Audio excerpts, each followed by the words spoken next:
안녕하세요. 인천에 살고 있는 50대 여성입니다. 일단 저는 저희 남편과는 무려 9살이나 차이가 나는데요. 그래서 결혼을 할 때도 남편 쪽 집에서 특히 시어머니가 반대를 많이 하셨죠. 결혼 반대를 했다고 하면 보통은 나이가 많은 저 때문이라고 생각할 수도 있는데 사실 그런 이유가 아니었습니다.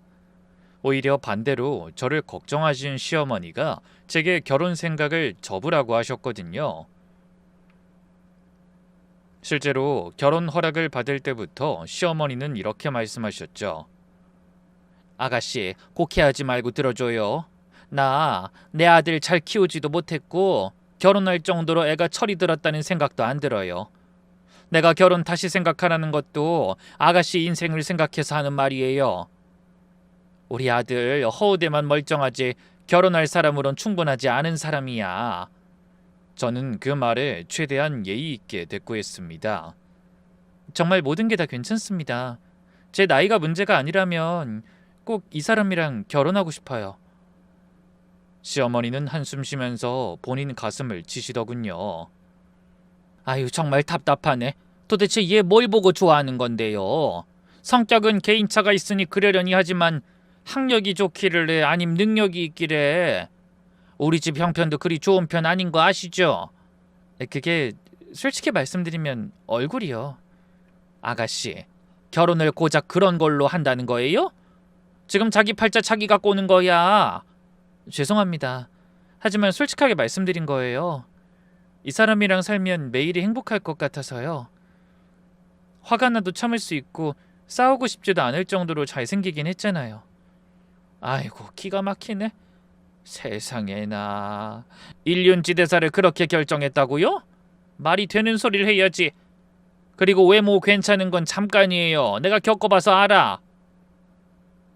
당시 시어머니는 제 말이 반은 장난이라고 생각하셨던 것 같지만 거짓은 하나 없는 100% 진실이었습니다. 얼굴만 보고 결혼을 결심했다는 거예요. 당연히 누군가는 이런 저를 비난할 수 있겠죠. 하지만 누군가는 성격을, 누군가는 상대의 능력을 보고 결혼하는 경우가 있는 것처럼 외모만 보는 게 나쁘다는 생각은 지금도 하지 않습니다. 그리고 실제로 제 남편 얼굴을 보면 제가 왜 그런 미친 생각을 했는지 누구든 충분히 공감하실 거라고 확신해요. 단순히 제 눈에 안경이라 저만 잘생겨 보이는 그런 수준이 아니었습니다. 키도 185cm나 됐고 좋은 피부에 쌍꺼풀 없이 시원한 눈, 가지런한 치아, 짙은 눈썹, 풍성한 머리카락, 웃을 때 입꼬리가 위로 올라가는 것도 매력적이었죠. 심지어 남편을 처음 봤을 때 머리 위에 형광등을 달고 다닌다는 생각까지 들었습니다. 번쩍번쩍거리는 후광이 있었거든요. 같이 길을 걷다 보면 제가 있든 말든 전화번호를 주는 여자들이 적어도 한 명 이상은 있었으니 말 다 했죠. 반면 저는 하품이 나올 정도로 평범했습니다. 정확히는 좀 흐릿한 얼굴이라고 해야 할까요? 길 가다가 한두 번 봐도 기억을 못할 정도였거든요. 그런 제가 남편과 연애를 한다는 것은 엄청난 노력의 결과였습니다. 실제로 사귀자는 것도 청혼도 제가 적극적으로 나섰던 거고요.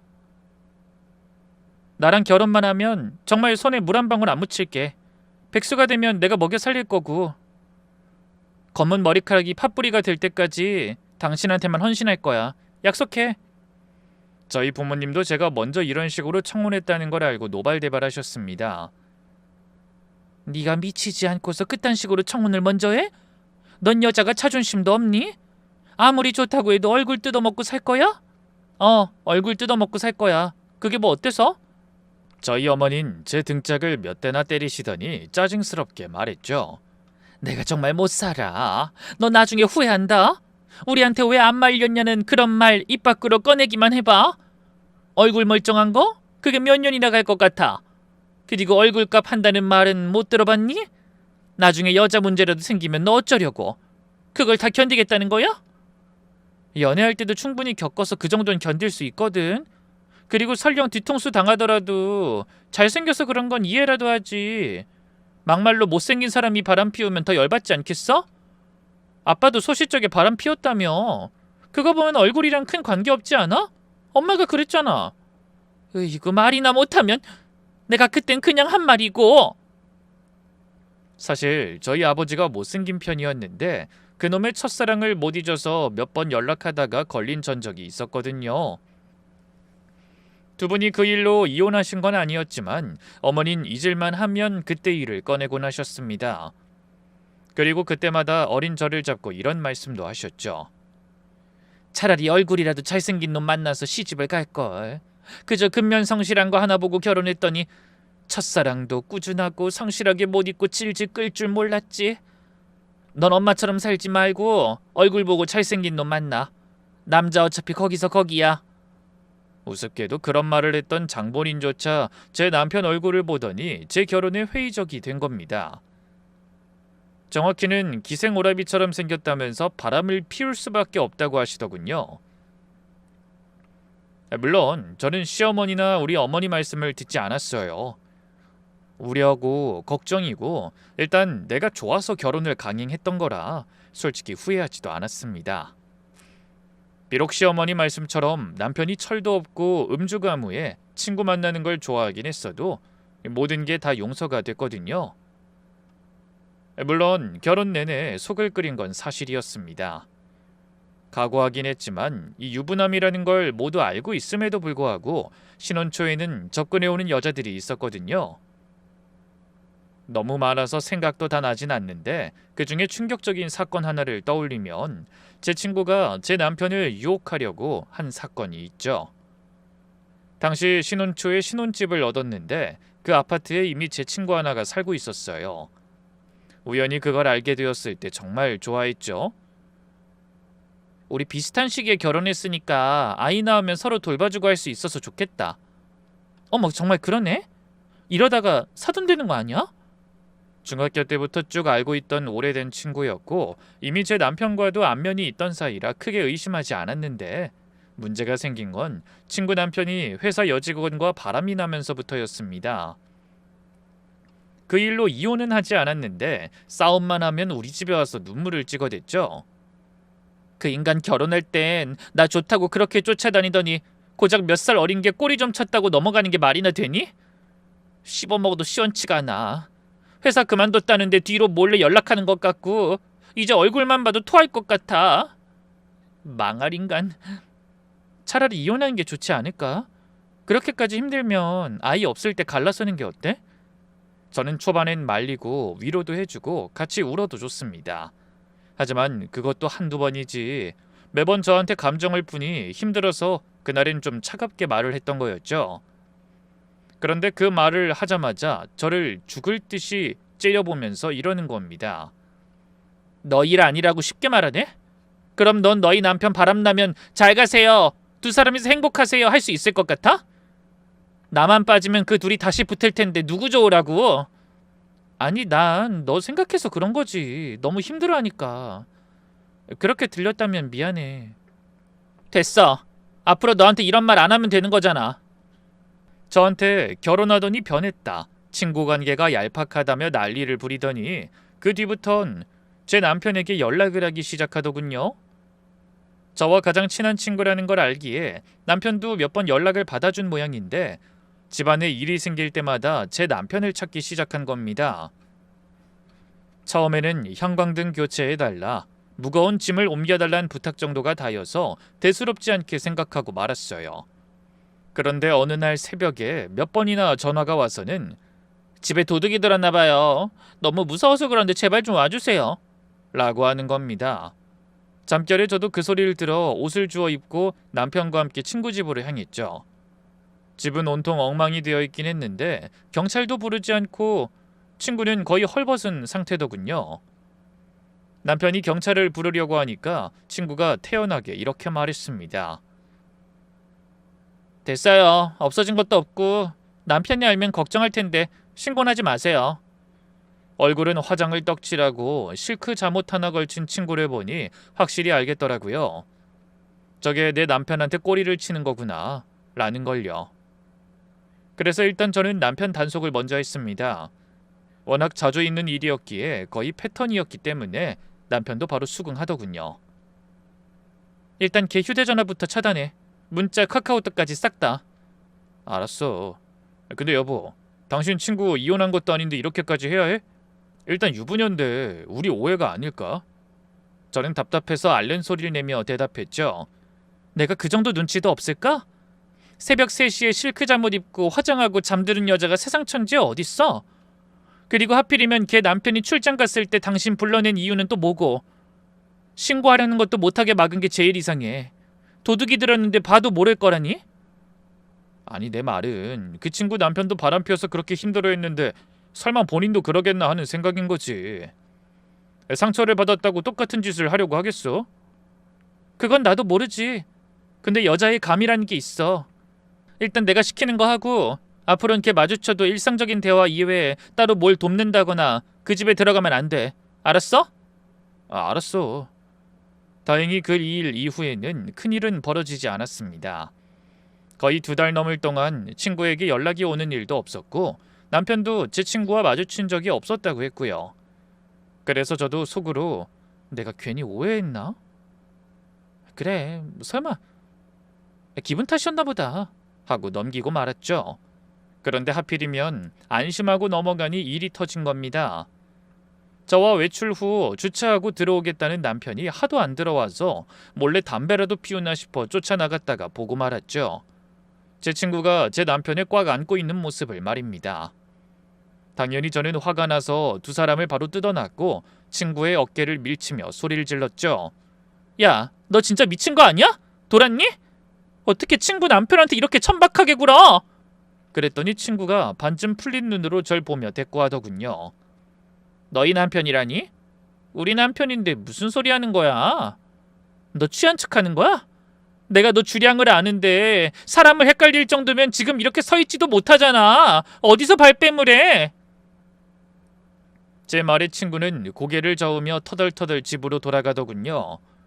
그 다음에는 바로 남편을 잡돌이했습니다. 등짝을 치면서 왜 가만히 있냐고, 왜 자꾸 여지를 주냐면서 혼을 냈죠. 아니, 당신 시키는 거 다 했는데 뭐가 문제야? 가만히 있는 사람 끌어안는 게 잘못이지. 내가 밀치려고 했지만 힘으로 했다가 다칠까봐 그랬어. 더구나 술 취한 사람이잖아. 저게 술 취한 거야? 술 취한 척하는 거지? 그리고 내가 안 떨어뜨렸으면 계속 그러고 있게? 당신 정신이 있어? 적어도 내가 주의해달라고 했으면 어느 정도는 장단 맞춰줘야지. 남편은 짜증난 듯 한숨 쉬더니 이러더군요. 당신이 친구 잘못 사귄 게 내 탓이야? 제발 작작 좀 해. 그리고 내가 그런 것도 아니고 여자가 좋다고 달려든 걸 못 피한 게 죄야? 애초에 나랑 결혼할 때 이 정도 각오한 거 아니었어? 당신이 시킨 것처럼 집에 들어간 것도 아니고 연락 받은 것도 아니잖아. 순간 열이 받아서 얼굴을 한 대 치고 싶은 걸 겨우 참았습니다. 사실 시어머니가 우려했던 것도 이런 남편의 미적지근한 태도 때문이었어요. 잘난 얼굴로 여자를 밝히는 건 아니었지만 그렇다고 오는 여자를 적극적으로 밀어내지 않았죠. 애매하게 친절하고 어느 정도 여지를 주기도 했고요. 무엇보다 열받는 건 본인 행동이 잘못되었다는 걸 인지는 하면서도 고치지 않았다는 거였습니다. 저는 그 일로 너무 속상해서 시어머니를 찾아갔죠. 보통 그런 일이 생기면 다들 친정엄마를 찾겠지만 저는 달랐습니다. 무엇보다 시어머니가 제 상황을 정확히 아셨거든요. 그러게 내가 뭐라고 했니? 친구고 뭐고 소개 자체를 시켜주지 말라고 안 했어? 가만히 있었는데 여자가 그런다고? 그 능구렁이 같은 놈이 실실 웃어줬겠지. 안 봐도 비디오야. 내 속으로 나왔는데 내가 그걸 모를까? 걔는 애초에 이렇게 일찍 결혼하면 안 될 놈이야. 제 친구는 어째요? 도대체가 왜 그러는지 모르겠어요.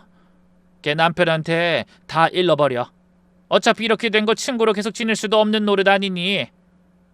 술 취해서 그런 거라고 잡았다니까 그렇죠. 제가 그 뒤에 뭐라고 했는데도 씨알도 안 먹혀요. 기억 안 난다고. 글쎄 저한테 뭐라는 줄 아세요? 네 남편 저도 안 가진다나? 저더러 정신병 있냐는 말까지 하더라고요. 의부증 말기니까 병원에서 치료받으라고. 그렇다고 그냥 둘 거야? 싹수가 보이면 다 쳐내야 해. 그게 얼굴 보고 결혼한 대가야. 이제 알겠니? 내가 그래서 너 결혼한다고 했을 때 그렇게 말린 거 아니니? 죄송해요, 어머님. 그래도 그 일을 사랑하는 마음은 어쩔 수가 없었어요. 시어머니는 한숨을 푹 쉬시더군요. 그래, 뭐 나 아니면 너 그런 마음 알 수가 없지.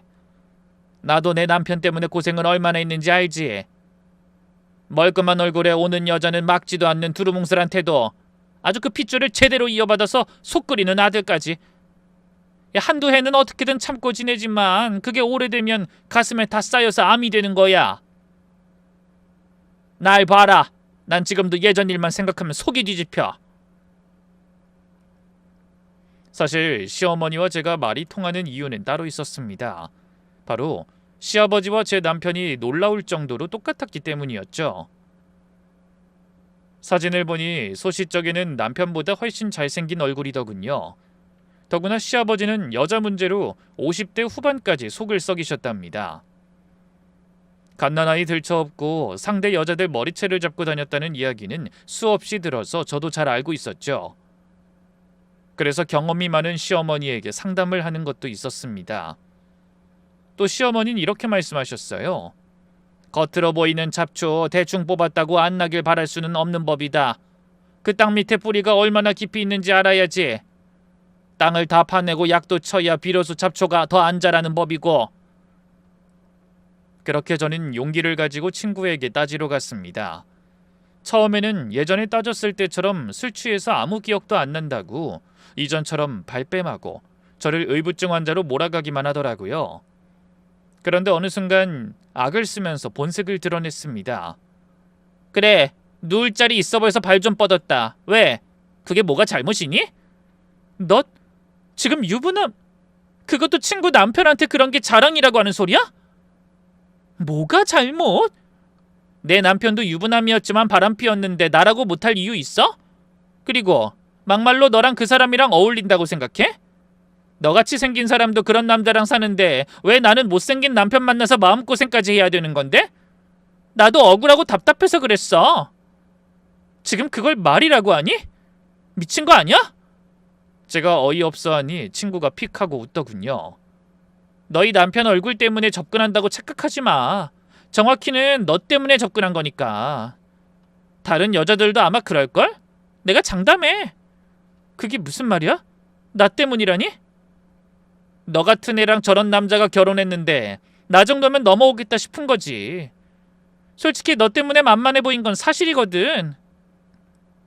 그리고 내가 이런 말까지는 안 하려고 했는데 날 자극한 건 너야.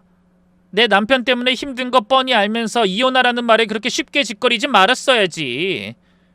그때였습니다. 제 친구의 얼굴에 커피가 쏟아지더군요. 너무 놀라서 돌아보니 시어머니가 그곳에 와 계셨죠. 알고 보니 제가 친구 만나서 단판 짓겠다는 말에 걱정이 되어서 뒤를 밟았다고 하셨습니다. 심지어 커피숍 바로 저희 뒷자리에 앉아서 모든 이야기를 다 듣다가 뛰어나오신 거였죠.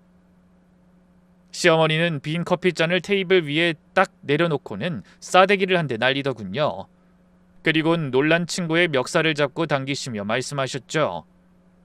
뚫린 주둥이라고 내 며느리한테 그런 개소리를 짓거려? 핑계대지 마! 그쪽 남편이 바람 피워서 복수라도 하려다가 내 아들 얼굴 보고 접근한 주제. 그 이유가 내 며느리 때문이라고 짓거리지 말라고! 어디서 씹다 버린 껌같이 생긴 게 감히...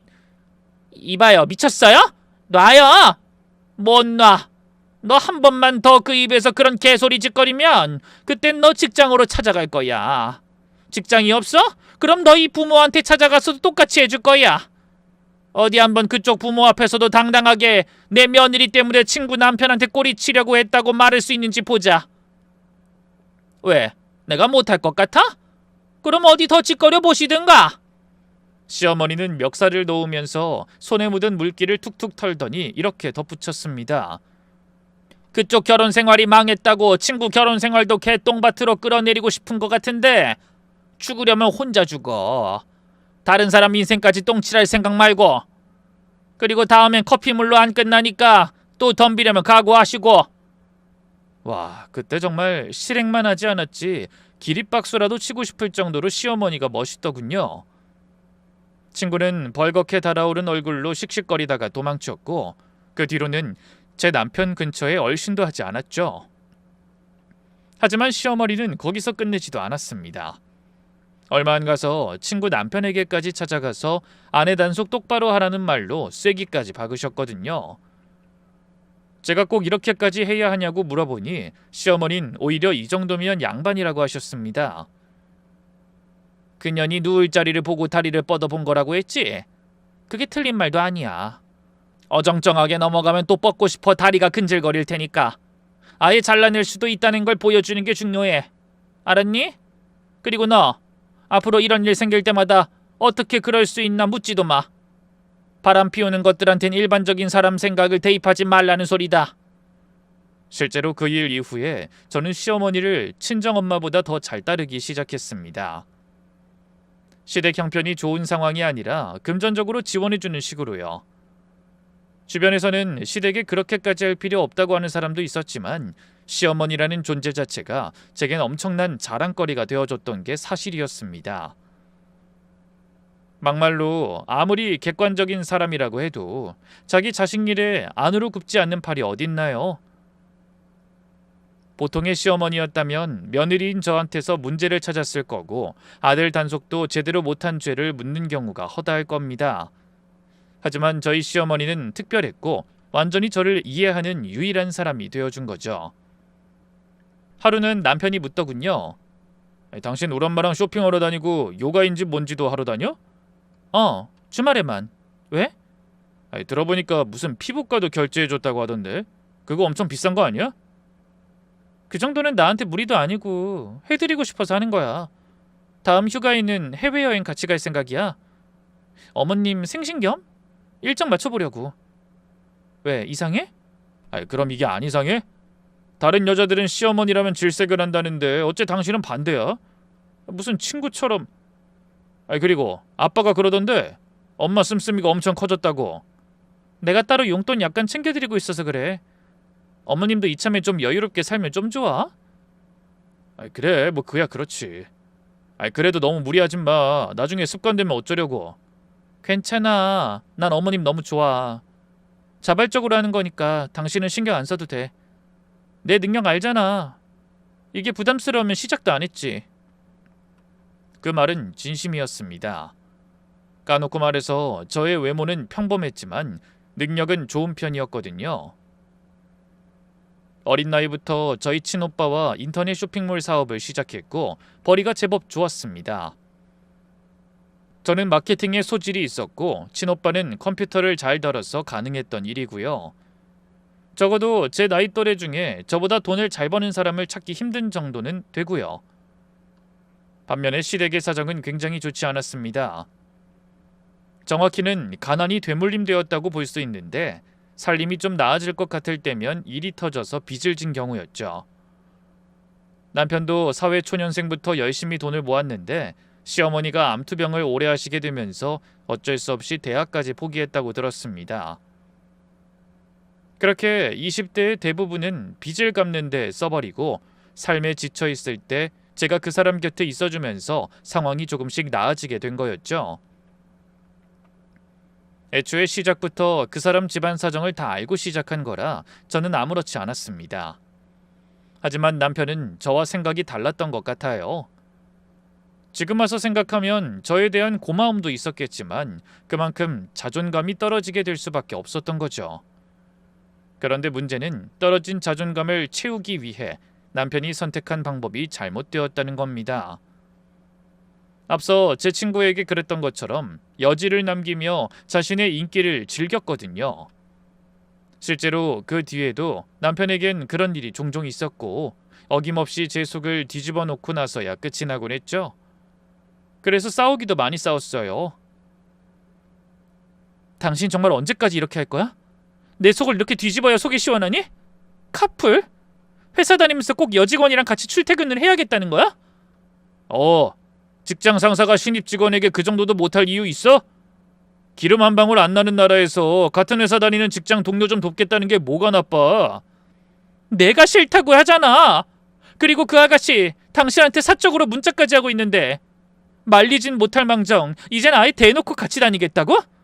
미쳤어? 날 못 믿는 건 당신이고 난 떳떳하니까 말하는 거야. 왜? 떳떳해서 말하는 게 아니라 날 약 올리고 싶은 거겠지. 제발 철 좀 들어. 당신도 이제 어린 나이 아니야. 예전엔 그래, 이 여자 저 여자한테 고백받긴 했지만 결혼해선 그런 일 거의 없었잖아.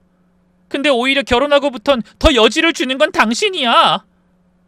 야, 내가 여자랑 단둘이 술을 먹기랬냐 아니면 데이트를 하기랬냐? 솔직히 당신 그러는 거야말로 자격지심이란 생각은 안 들어? 나이가 나보다 9살이나 많으면 이해심이라도 있어야지, 안 그래? 됐고, 난 카풀 할 거야. 그렇게 알아. 남편은 제가 자격지심에 못 이겨서 자기를 의심한다고 했지만 그건 사실과 거리가 멀었습니다. 오로지 외모 하나만 보고 선택한 결혼인 만큼 가만히 있는 남편에게 접근해오는 여자에 관해 그 책임을 물은 적은 없었거든요. 그리고 연애를 할 당시만 해도 남편은 싸움거리가 생길까봐 최대한 여자를 피해 다니기도 했었죠. 그런데 희한하게 결혼하고서 더 적극적으로 여자들과 접점을 만들고 여지를 남기기 시작했다는 거예요. 그리고 그걸 제 앞에서 일부러 보여주는 듯 행동하기도 했죠. 애초에 남편이 친구 집 형광등을 갈아줬는지 뭘 했는지 제가 다 어떻게 알았을까요? 휴대폰으로 개인적으로 연락한다는 것도, 카풀을 하게 됐다는 것도 모두 남편 입에서 나온 이야기였기 때문입니다. 시어머니는 그 일을 두고 누구 원망할 것도 없어. 내가 진작에 경고하지 않았어? 아직 덜 컸다고. 라고 하셨지만 그래도 남편이 바람을 피우는 건 아니라고 확신하시더군요. 내가 수십 년을 바람 피우는 남편이랑 살아서 잘 알지. 일단 숨기는 게 많아지기 시작해.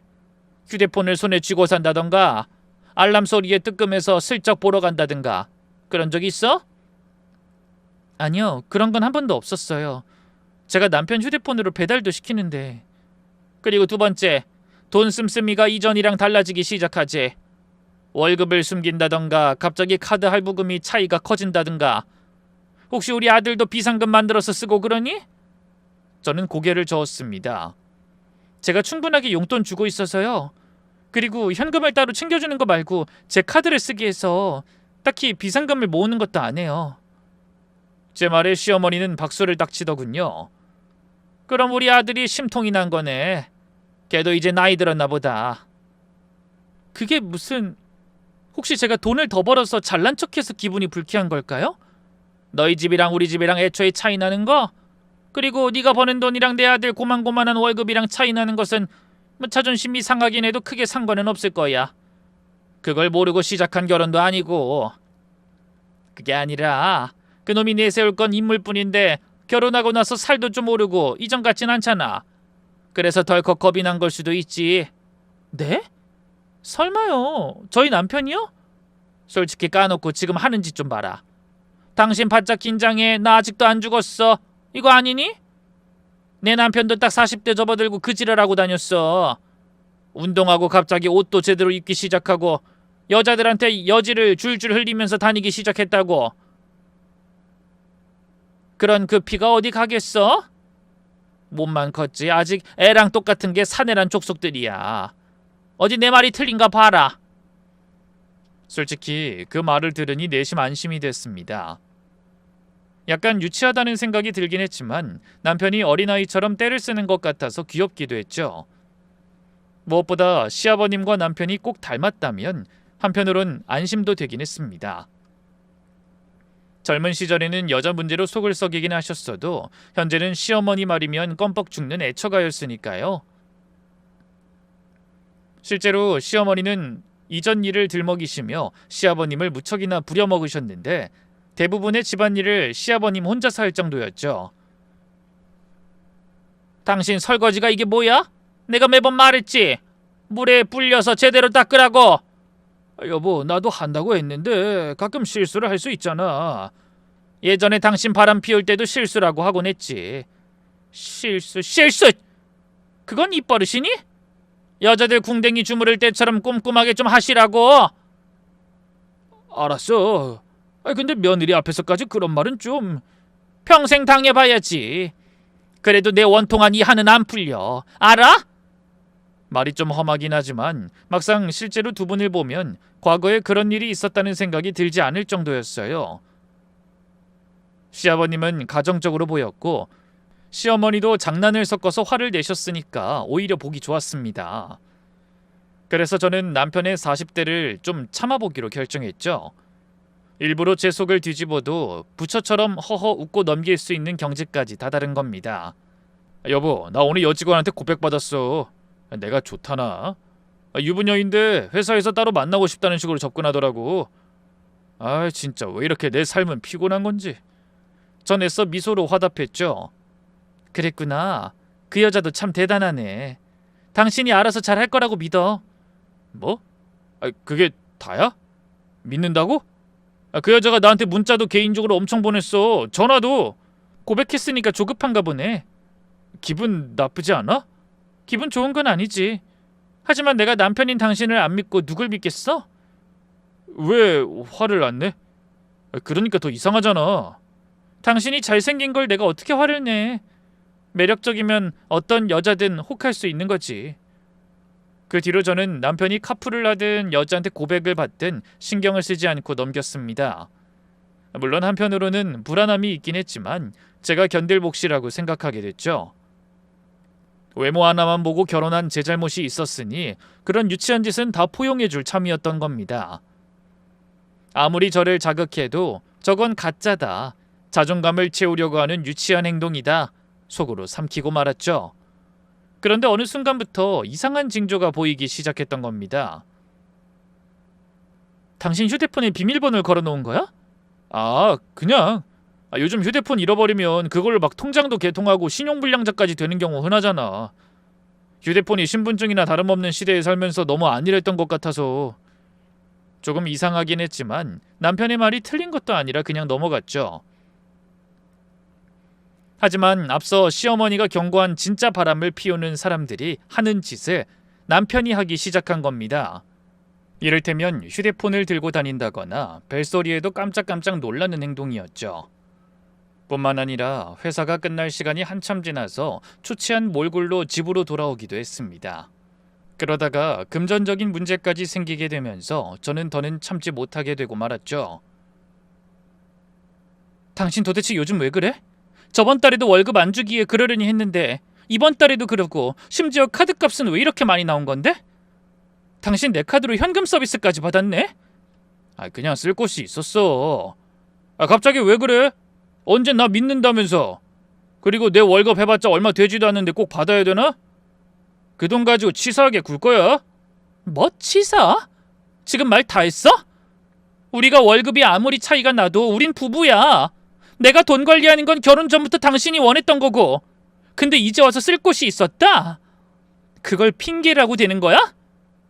적어도 거짓말을 할 거면 제대로 된 핑계를 대야지.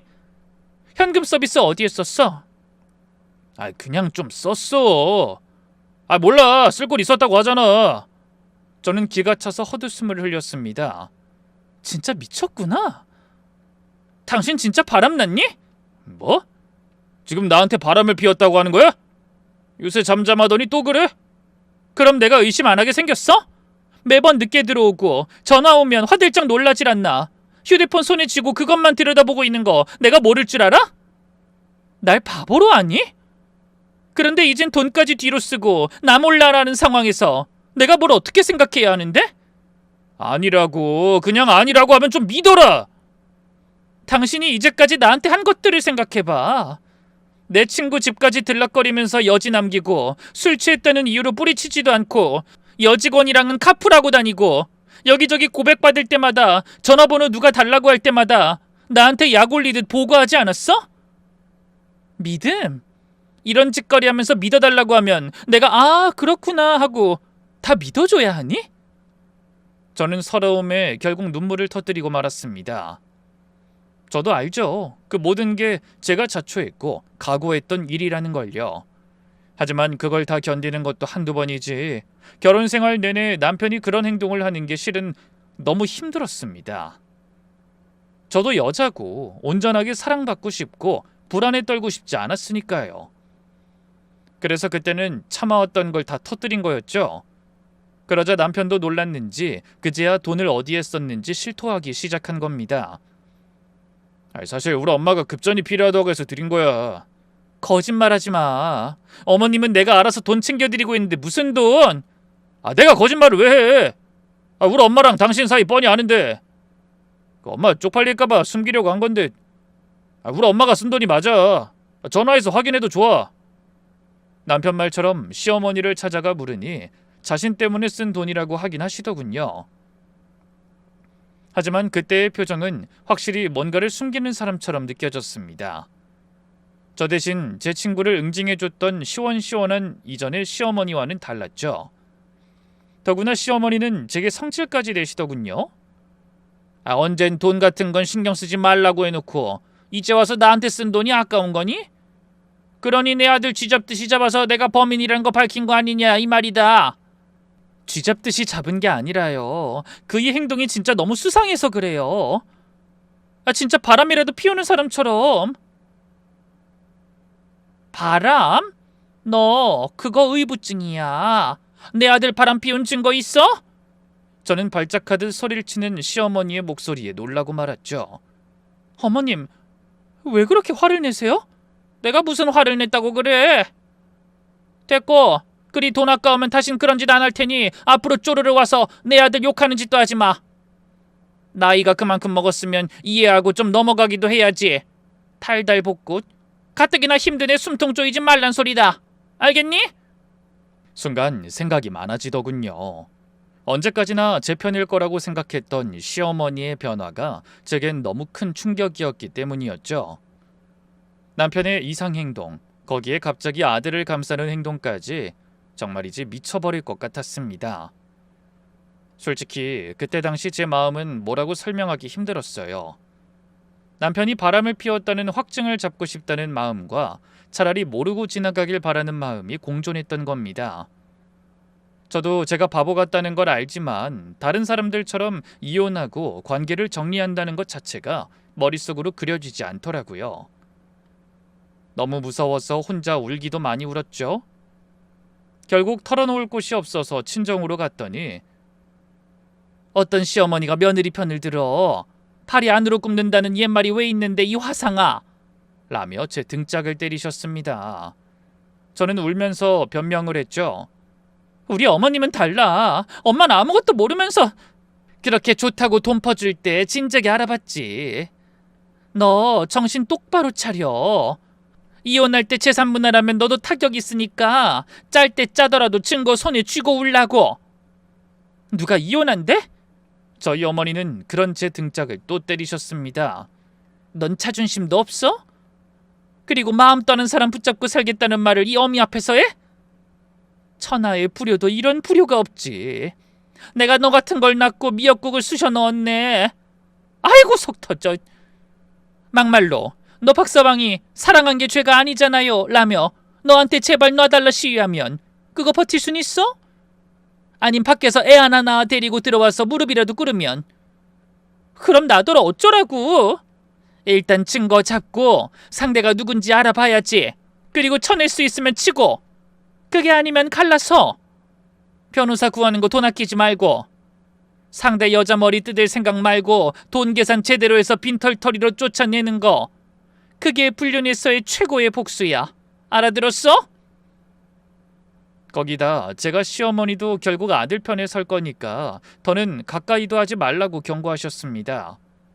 그리고 저는 어머니 말을 따르기로 결심했죠. 변호사에게 상담해서 증거도 수집하기 시작했고요. 문제는 남편이 너무 철두철미하다는 거였습니다.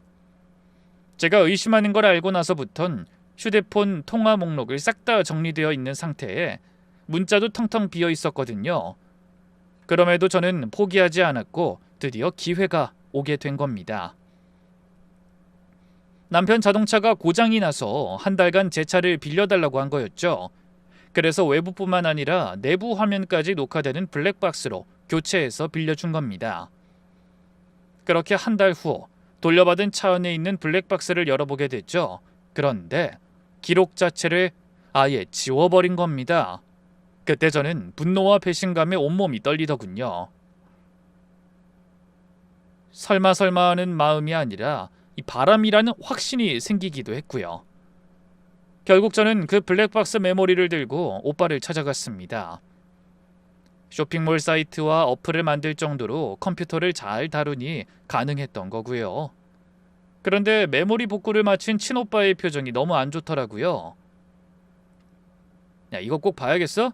그냥 이혼을 하는 게 좋을 것 같은데. 안에 무슨 내용이 들어있어서 그러는 거야? 나도 알아야 이혼을 결심하든가 하지. 아니, 난 개인적으로 안 봤으면 좋겠거든. 아니, 난 무조건 볼 거야. 그리고 그렇게라도 안 하면 나 그 사람이랑 절대 못 헤어져. 알잖아. 친오빠는 깊은 한숨을 쉬더니 드디어 제게 복구된 영상을 보여줬습니다. 제가 보기 편하게 편집이 된 상태였는데 이 자동차에는 제가 상상했던 젊고 예쁜 여자 대신 뚱뚱하고 늙은 남자가 나오더군요. 그런데 그 둘이 주고받은 대화가 너무나 충격적이었죠. 먼저 남편이 그 사람에게 사정하듯이 말하더군요. 이제 그만 좀 찾아오면 안 될까요? 이제 그만할 때도 됐잖아요. 내가 왜? 언제 우리 사이를 정리하자는지는 내가 알아서 결정할 거야. 보고 싶을 때마다 볼 거고 원할 때마다 찾아올 생각이거든. 이봐요. 가정이 있는 사람인데 꼭 이렇게까지 해야겠어요? 가정이 있으면서도 나 좋다고 할 땐 언제고?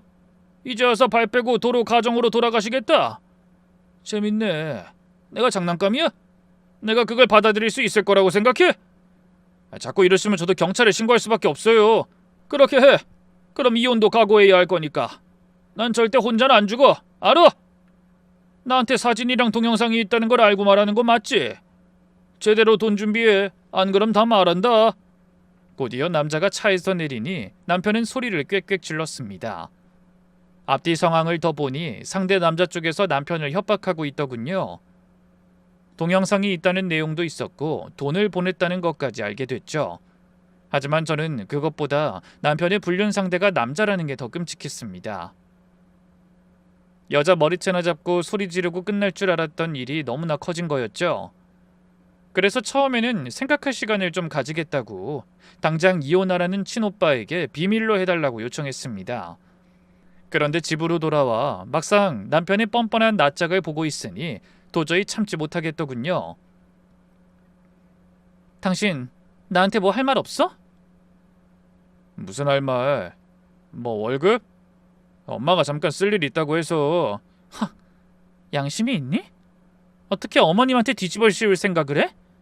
내가? 당신 진짜 머리가 어떻게 된 거 아니야? 내가 바람 피운다고 확신을 하고 있구나. 아니라고 몇 번을 말해. 안 그래도 머리 아파 죽겠는데 당신까지 꼭 이래야 해?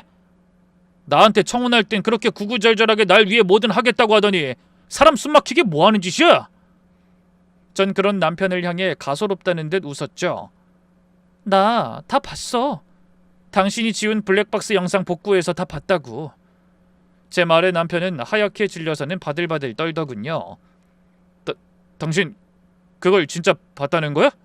그래. 그 남자랑 그렇고 그런 사이라는 거 다 알고 있어. 그 인간한테 돈까지 뜯기면서 협박당하는 것도 알고. 됐니? 청혼? 말 참 잘했다. 내가 당신 외모 보고 결혼할 때 어느 정도 각오는 했었어. 하지만 남자? 애초에 날 사랑하긴 했니? 그냥 돈 보고 억지로 결혼한 거였어? 아니, 당신이 무슨 오해를 하는 모양인데 나 그 남자랑 아무 사이도 아니야. 그래서 나랑 결혼했니? 당신 취향 숨기는 용도로? 오해라고? 그럼 그 사람이 누군데? 남편은 아무 말도 하지 못했습니다. 더구나 그 체념한 것 같은 표정이 더 화가 나더군요. 더 추궁해봤지만 입은 꾹 다물고 고개만 숙인 상태로 더 이상의 변명도 하지 않았고요. 그래서 저는 그날로 이혼 서류를 작성했습니다. 도장까지 찍어서 식탁 위에 올려뒀죠. 남편이 자기를 한 번만 믿고 기다려줄 수는 없냐고 했지만 더는 지쳐서 못하겠다고 해버렸네요. 여보, 내가 다 설명할 수 있어. 근데 지금은 못해. 나 진짜야. 솔직히 결혼하고 당신한테 이상한 행동한 거 알아. 근데 그거 순전히 일부러 그런 거야. 내가 볼 거라고는 외모밖에 없는데 결혼하고 살도 찌고 인기도 떨어지니까 당신이 나한테 질릴까봐 무서웠어. 당신이 질투하고 화내는 게 마냥 좋아서 그냥 계속 자극하려고 했던 거였고. 남편은 무릎을 꿇더니 싹싹 빌면서 이어 말했습니다. 이번만 넘어가줘. 눈 딱 감고 날 한 번만 믿어주면 안 될까? 나 사실 카풀 안 했어. 혼자 다녔다고. 그 여직원한테 물어봐도 좋아. 그리고 직장 상사한테 고백받은 것도 뻥이야. 당신이 질투해주길 바랬고 그걸로 내 자존감 채우려고 한 거였다고. 나 진짜로 억울해. 근데도 설명은 못한다? 그 남자, 머리까지 벗겨진 그 인간 이야긴 죽어도 못한다? 여보! 저는 남편의 뺨을 때리며 소리를 질렀죠. 그게 바람이야! 감추고 숨기고 들키는 게 무서운 게 바람이라고! 그런데 바로 그때 시어머니가 현관문을 벌컥 열고 들어오시더군요. 그리고는 다짜고짜 제 앞에 무릎을 꿇고 눈물을 쏟기 시작하는 겁니다. 돈 때문에? 아들을 한번 봐달라고? 저는 이해할 수 없는 행동에 당황하고 있는데 시어머니가 이렇게 말씀하셨죠. 나야. 내가 그랬어. 내가 당사자라고. 어머님, 도대체 그게 무슨 말씀이세요? 내가 그 인간이랑 바람 피우다가 이렇게 된 거라고. 근데 너희들이 왜 헤어지니? 내가 미친년이야. 너무 부끄럽고 수치스럽고 끔찍해서 아들한테만 말했던 건데. 순간 시어머니가 거짓말을 한다고 생각했습니다. 자신의 아들을 감싸기 위해서 이러시는 거라고요. 그게 아니면 바람 피우는 사람을 끔찍하게 싫어하던 시어머니가 그런 짓을 했다는 건데 아무래도 믿어지지 않았거든요. 저는 고개를 저으며 대꾸했습니다. 그런 식으로 감싸도 저 못 믿어요. 어머님이요? 차라리 아버님이 그랬다면 모를까? 이내 시어머니는 떨리는 손으로 휴대폰을 제게 내밀더군요. 그리고 저는 그걸 보고 아무 말도 할 수가 없었죠.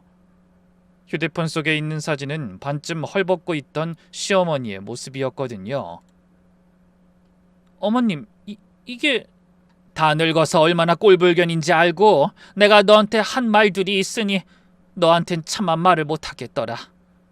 수년간 남편 바람 피우는 거 단속하며 속은 썩어가고 있었는데 다 늙어서 나 좋다는 사람 만나보니 그게 싫지가 않더라고. 나도 아직 여자구나. 언제라도 사랑받을 수 있구나 싶었어. 근데 그 인간이 이런 사진들을 찍어서 협박하기 시작한 거야. 미친, 그걸 당하고 있었다는 건가요? 처음엔 내가 저지른 짓이니 달게 받자 싶었어. 네가 준 용돈으로 어떻게든 입막음을 했고 근데 점점 요구가 과해지고 만나달라고 요구까지 하니까 너무 두렵더라. 시어머니는 고민 끝에 결국 그 일을 아들에게 털어놨고 제 남편이 그 남자와 대신 협상을 하기 시작했던 겁니다. 그간 월급을 가져오지 않은 것도 매번 전화기를 붙들고 살던 것도 늦게 귀가한 것도 그것 때문이었던 거죠. 거기에 시어머니를 전적으로 믿고 따르는 제게 들키지 않고 끝내려고 한 모양이었고요. 그 이야기를 다 듣고 나니 풀리지 않던 의문점이 한 방에 씻겨 내려갔죠. 갑자기 변한 시어머니의 태도까지 말입니다. 얼마 전에 내 아들이 타던 그 차까지 처분해서 그 인간 손에 돈 쥐어줬어. 그럼 차가 고장난 게 아니라 중고로 팔아버린 거였어요? 그래서 제 차를 빌린 거고요? 남편은 그 곁에 있다가 조심스럽게 끼어들었죠. 미안해. 계속 당신한테만 거짓말을 해서. 시어머니는 고개를 저으며 자신의 탓이라고 하셨습니다. 내가 저지른 일 때문에 너희들 이혼하는 건 도저히 못 보겠어서 내 추악한 짓을 숨기려다가 너 상처받게 하면 그게 인간이니. 그래서 내가 찾아온 거야. 너무 늦었지만 미안하다. 탓하려면 못난 날 탓해. 그리고 나 때문에 들어간 그 돈들은 내가 무슨 수를 써서라도 갚으마. 어머님 어쩌시려고요? 남편 과거 들먹이며 지금까지 구박하면서 난 늘 떳떳한 사람이었어. 하지만 입장 바뀌니 지옥이 따로 없구나. 이제 떳떳하지도 않고 내 스스로가 너무 끔찍하게 싫어. 그러니 어쩌겠니? 남편한테 털어놓고 이 협박에 놀아나는 짓을 끝내려고. 벌은 받아야지. 시어머니는 이혼당해도 어쩔 수 없다는 말씀도 하시더군요. 그러면서도 무척이나 고통스러워 하셨죠. 결국 그날 시아버님도 모든 사실을 다 알게 되었습니다. 아무래도 본인이 저질렀던 짓이 있으니 큰 소리는 내지 않으셨지만 우시더라고요. 시어머니는 죄인처럼 무릎을 꿇고 있었습니다. 그렇게 한참을 소리 죽여 울던 시아버님은 시어머니를 천천히 일으켜 세우셨죠. 당신이 바람 피운다는 거 나 이미 알고 있었어. 어떻게 내가 모를 수가 있어. 그런데 당신 입으로 들으니까 내 세상이 무너지는 기분이 드네. 당신도 이런 기분이었겠구나. 난 화도 낼 수가 없고. 근데 정말이지 미칠 것 같아. 도대체 왜 그랬어? 왜? 미안해 여보. 여보 정말 미안해. 너무 미안해서 미안하단 말 말고는 못하겠어. 시아버지의 마음은 온탕과 냉탕을 오가는 것 같았습니다. 용서를 해줄 것 같은 눈빛이었지만 온몸은 배신감에 떨리고 있었죠. 그걸 물끄러미 보던 남편이 나서서 말하더군요. 충분히 고민해보고 어떤 식으로 정리할지 말씀해주세요. 저흰 따를게요. 무엇보다 그 남자에 대한 법적 조치가 우선이니까 그 부분은 저희한테 맡기시고요. 이튿날 저는 남편을 따라서 그 남자를 만나러 갔습니다. 처음엔 예의 바른 척 좋은 사람인 척 하더니 돈 이야기에 본색을 드러냈죠. 이에 남편은 이제 협박은 통하지 않고 경찰에 신고할 테니 각오하라고 경고했습니다. 그런데도 그 인간은 눈 하나 깜짝하지 않고 사진이랑 영상을 올려서 사회에서 매장해버릴 거라고 하더군요. 그래서 제가 그 인간 얼굴에 주먹을 꽂아 넣어버렸습니다. 그리고 손에 있던 휴대폰을 빼앗아서 바닥에 던져버렸죠. 이게 무슨 짓이야? 폭행으로 고소할 거야? 재물 손괴까지 했어? 그래서 저는 눈을 번뜩이며 말했습니다. 당신이야말로 감당되겠어? 당신도 가정 있지 않나? 난 이혼했고 떳떳하거든. 그럼 내가 협박 못할 줄 알았니? 내가 너 뒷조사해서 너희 딸, 당신 손자, 당신 아들의 며느리한테까지 가서 다 말할 거야. 그리고 그쪽 아버지, 할아버지가 어떤 인간인지 쫓아다니면서 소문낼 거고. 못할 것 같아? 명예훼손이야. 그런 짓 하면 난 가만히 있고. 해봐. 벌금 내면 그만이지. 너 그때 내 남편한테 협박할 때 뭐라고 했어? 혼자 안 죽을 거라고? 근데 어쩌지? 난 너만 죽일 건데. 감히 그따위 얼굴로 울 시어머니한테 상처를 줘? 내 남편을 협박해? 그 더러운 면상 다시 한 번만 우리 앞에 드밀어봐. 확 갈아버릴 테니. 야, 너 이게 미쳤냐? 너 나이 몇 살인데 어른한테 감히? 너같이 뭣도 없는 것들이 불리하면 나이 타령하더라? 내 나이 알아서 뭐하게? 야, 여자들한테 접근해서 사진 찍고 협박해서 돈 버니까 당신이 그렇게밖에 사는 거야. 저는 나가려다가 화가 나서 얼굴을 한 대 더 쳤습니다. 남편이 신고를 걱정하자 합의금 있으면 주면 그만이고 주기 싫으면 살다 나오겠다고 당당하게 말했죠. 이 일을 남편이 처음부터 증거를 쓰려고 다 녹음을 해뒀는데 차마 증거 제출은 하지 못하고 시어머니에게 고스란히 들려줬다고 하더군요. 그 덕에 저는 시어머니에게 감사 인사까지 받았습니다. 고맙다. 너 덕분에 가슴에 맺힌 서러움이 조금은 씻겨 내려가는 것 같았어. 날 위해서 화를 내준 거, 내 아들 편이 되어준 것도 다 정말 고맙고 미안하다. 저는 그런 시어머니의 손을 잡았죠. 이혼하지 마세요. 아버님한테 매달려 보세요. 이런 말하는 거 그렇지만 전 알거든요. 어머님이 아버님 아직도 사랑하고 계신다는 거요. 그러니 포기하지 마세요. 용서할 때까지 용서를 비는 거, 그게 상처를 준 사람이 할 수 있는 최선이니까요. 실제로 시어머니는 제 말에 용기를 얻고 시아버님에게 최선을 다하시기 시작했습니다. 본인이 잘못했으니 처분을 기다리던 이전과는 확연히 달라졌죠. 집안일도 나서서 하고 진심으로 용서도 구하셨다고 하시더라고요. 그런데 달라진 건 그게 전부가 아니었습니다. 저희 남편 역시도 예전에 철없이 굴던 일을 제 앞에서 진심으로 사과했으니까요. 이번 일 겪으면서 많이 느꼈어. 내 철없는 행동이 당신한테 어떤 상처를 줬는지 알게 됐고, 우리 엄마가 그랬던 것처럼 당신도 나 말고 다른 사람을 볼지도 모른다는 생각도 들더라. 그래서 너무 무서웠어. 나는 다신 그런 짓 하지 않을 거야. 그리고 정말로 난 바람은 안 폈어. 알아. 그래도 상처는 그만 줘. 나 솔직히 어머님 보면서 이해됐거든. 아버님한텐 죄송하지만 어머님이 그런 마음 생긴 이유 알 것 같았고. 다신 안 그래. 진짜야. 그러니까 당신은 절대로 나 버리지 마. 응? 알았지? 내가 당신을 어떻게 버려. 이렇게 잘생긴 사람이 세상에 어딨다고. 그래서 더 불안한 거야. 내가 못생겨지고 늙으면 마음이 달라질 수 있다는 말로 들려. 전 그 말에 픽 웃고 말았습니다. 그리고 그런 남편의 손을 잡아줬죠. 난 당신이 잘생겨서 좋은 거야. 세상에 잘생긴 사람이 얼마나 많은데. 그런데 그중에 당신이 좋았고 그런 당신이 잘생겨서 결혼한 거라고. 알았어? 남편은 그 말을 듣고서야 훌쩍거리더니 눈물을 훔치더군요. 그 뒤로 일은 꽤 잘 풀렸습니다. 경찰에 신고한 협박범은 조사를 받기 시작했고 시어머니와 시아버지 사이도 점차 나아졌어요. 잠깐의 별거를 하긴 했지만 결국 시아버님이 시어머님을 용서하신 겁니다. 이야기를 들어보니 각자 상대에게 용서를 비는 마음으로 평생을 함께하자고 한 모양이더라고요. 지금 생각해봐도 불륜으로 협박까지 당했던 그 일이 끔찍하긴 하지만 그 덕에 모든 게 좋아진 것 같긴 합니다. 늘 한쪽으로 기울어져 있던 시부모님의 사이가 더 가까워진 것, 철없이 질투를 유발하려던 남편이 정신을 차린 것까지 말이죠. 무엇보다 온전히 제 편이었던 시어머니를 다시 찾을 수 있었던 것도 좋고요. 비가 온 뒤에 땅이 굳는다는 말처럼 이제는 단단히 뿌리 내릴 수 있게 된 것에 감사할 생각입니다. 끝으로 앞으로도 저희 가족들 모두 행복하게 살라고 응원 많이 부탁드려요. 긴 이야기 들어주셔서 모두 감사드립니다.